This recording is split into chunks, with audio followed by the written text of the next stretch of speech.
Hello mga kamami ko! It's me, your Mami Clad. For today's video nga pala, isi-share ko sa inyo kung paano ako mag-refill ng eyelash extension. Bale, ang eyelash extension nga pala na ipinalagay ni client is 3D volume, cat eye ang styles.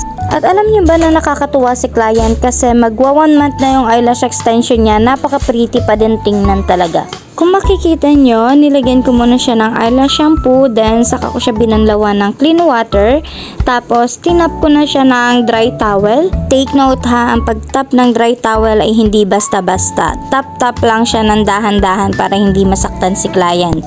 Tapos na mag-lash bath, sunod naman ay naglagay ako ng tape dyan at eye patch para naman ma-pull down yung ilalim na lashes ni client at hindi madamay sa pagdidikit natin ng eyelash extension. Sunod ay naglagay lang ako dyan ng lash primer para sa magkabilang mata ni client before tayo mag-start. Ang paglalagay ng lash primer ay hindi marami, hindi rin sobrang konti, sakto lang. Sa video na yun ay kinakausap ko si client at ang sabi ko sa kanya ay sabihan niya ako kapag may naramdaman siyang hapde or makate sa mata niya para naman maagapan agad namin. Pero thank God at wala naman. So tuloy-tuloy lang ako sa paglalagay at pagkatapos naman ay super bonder naman yung inilagay ko sa kanya.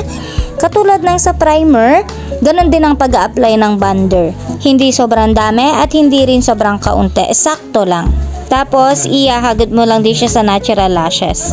At ngayon ay maglalagay na nga tayo ng lash glue sa ating lagayan ng lash glue para naman makapag-start na tayo sa pagdidikit ng eyelash extension. Kung makikita nyo, naglagay ako dyan ng tape kay client para makuha natin yung inner corner ng eyelash ni client. Para naman syempre hindi magmukhang panot yung sa unahan niya, 'di ba? At ang ginagamit ko nga palang lashes kay client ay yung kilig mata na 3D volume. So yan na nga, nag-start na ako mag-isolate dyan, then nilalagyan ko siya ng eyelash extension.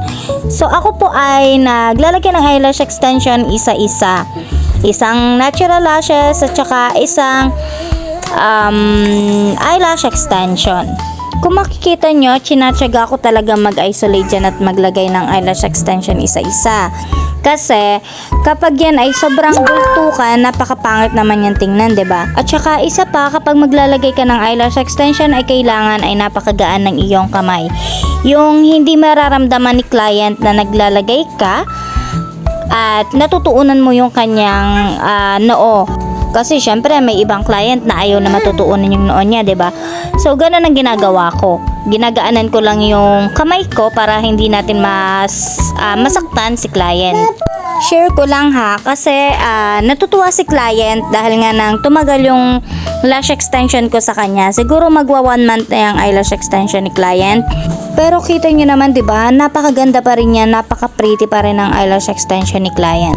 Nasa pag-aalaga pa rin ni client yan kung papaano niya mapapatagal yung eyelash extension niya. Tulad nga ng parati kong sinasabi sa mga client ko, wag nila masyadong kukusutin, wag silang matutulog ng padapa kasi nga may tendency matagtag yung eyelash extension nila. At saka kailangan nilang i-brush yung kanilang eyelash extension daily para mapanatili yung alignment ng lashes. At hindi siya magkawang-kawang. Isa pa, sa pagbabrush din ng eyelash extension ay kailangan natin na sa dulo lang natin siya ibabrush para hindi mag-flick yung eyelash extension na inilagay natin sa kanya. Kasi once na sa pinakang puno mo siya ibabrush, may tendency tumalsik yung mga lashes na inilagay ko sa inyo. Kaya kailangan kapag ibabrush nyo siya ay dun lang siya sa pinakang dulo. Tapos kung kayang iwasan maglagay ng masyadong ma-oil na product sa mukha ay iwasan nyo na kasi hindi talaga tatagal ang eyelash extension nyo kapag puros ma-oil yung mga ginagamit nyong pang lagay sa mukha. So ayun na nga, tapos na tayo maglagay ng eyelash extension dyan. Kung makikita nyo, meron akong sinusungkit sa baba. Yun ay yung mga nadamay na natural lashes ni client sa ilalim ng mata niya. Make sure na safe yung ipansusungkit nyo ng mata ni client ha, at saka dapat ay dahan-dahan lang din para hindi masundot yung kanyang mata. Kung makikita nyo, nilagyan ko din siya dyan ng bonder pagkatapos namin maglagay ng eyelash extension.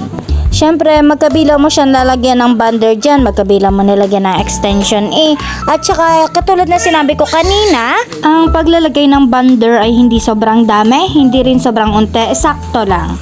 And then after ko lagyan ng bonder ay brush ko na nga pala siya dyan para mag-dry na siya at pwede ko nang pamulatin si client after ko tanggalin yung mga tape na inilagay ko. At heto na nga, makikita nyo na ang resulta ng aking ginawa na 3D volume cat eye.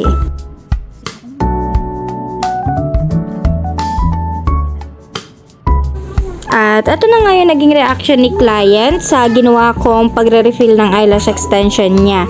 So ayan, tuwan-tuwa nga pala si client dyan kasi nga ang ganda ng pagkagawa sa kanya. Baby girl, you are so pretty, pretty.